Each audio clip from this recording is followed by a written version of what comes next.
Hello, ladies and gentlemen. I am the digital and vigilant conscientious, but at the same time pretentious man. I am the Puerto Rican Prince. And today on Elevate Pro Wrestling News, we're going to be taking a deep dive into one of the most revolutionary stories in professional wrestling history. This is AAA Lucha Libre.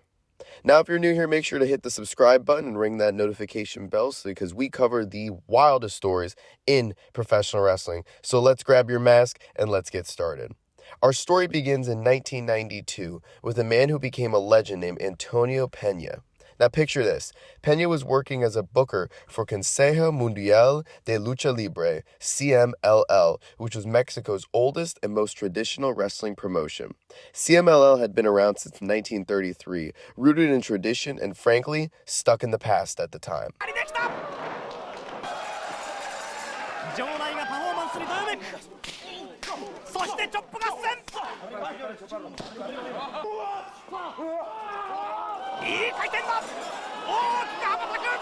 But Peña had a vision. He wanted to create a wrestling brand that was bigger, bolder, and more spectacular than anything Mexico had ever seen. He wanted colorful characters, extreme storylines, and matches that would make your jaw drop. But CMLL, they did not want this. So he left CMLL to create his own organization, AAA, otherwise known as Asistencia, Asesoría y Administración. Now Peña moved on his gutsy ways, challenging CMLL at all fronts. Where CMLL was a traditional conservative organization, AAA was loud, colorful, and absolutely insane. They introduced gimmicks that were so over the top, they made WWE's Attitude Era look tame. We had vampire wrestlers, rock star characters, and storylines so wild they belonged in a telenovela.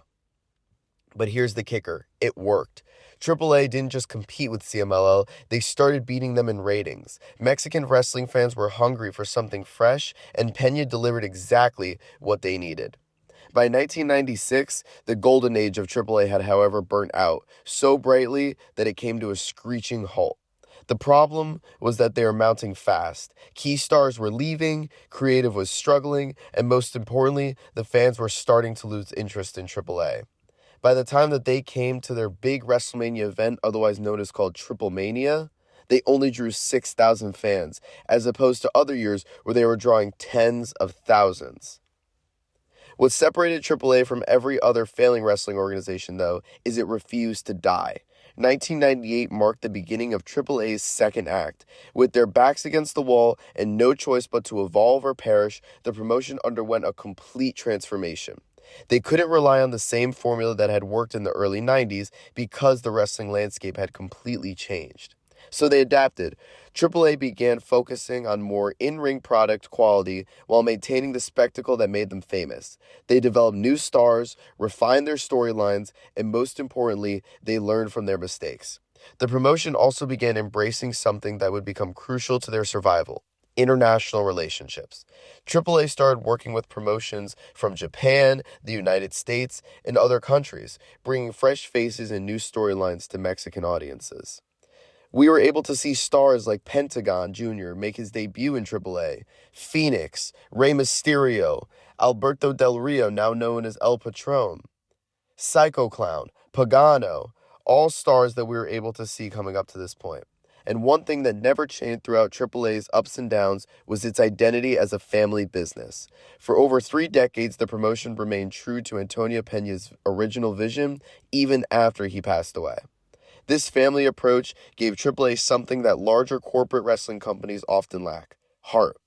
Every decision, every storyline, every Triple Mania was infused with the passion and creativity that Peña had originally brought to the table. The promotion continued to innovate while staying connected to its roots. They embraced new technology, experimented with different types of matches, and constantly pushed the boundaries of what Lucha Libre could be. But they never forgot that at its core, AAA was about giving wrestlers the creative freedom to become larger-than-life characters and providing fans with an unforgettable spectacle. This philosophy allowed AAA to weather industry changes that killed other wrestling promotions like WCW. While the wrestling business became increasingly corporate and formulaic, AAA maintained the unpredictability, passionate energy that made it special. And now we come to the most recent and perhaps the most shocking chapter in AAA's story. In April of 2025, just months ago, WWE announced something that nobody saw coming. They were acquiring AAA Lucha Libre. This isn't just a business deal. After 30 years as an independent force in Lucha Libre, AAA joining the global wrestling landscape in a way that seemed impossible just a few years ago. What does this mean for AAA's future? Will they maintain their unique identity under WWE's umbrella? Will we see Triple Mania become part of WWE's premium live event schedule? Will AAA stars start appearing on Raw and SmackDown? These are questions that have the wrestling world buzzing, and some fans are excited about the possibilities, and some are nervous that AAA will lose its character. Only time will be able to tell. But what happens next, one thing is certain. AAA's story is far from over. From Antonio Peña's brave departure from CMLL to their recent WWE acquisition, AAA has always been pushing the boundaries and defying expectations. The promotion that has started as one man's dream of creative freedom has become a testament to the power of vision, determination, and never giving up. And even when everything seems lost, AAA always seems to come out on top. Until next time, ladies and gentlemen, I am the digital and vigilant conscientious, but at the same time pretentious man. I will see you in the next video.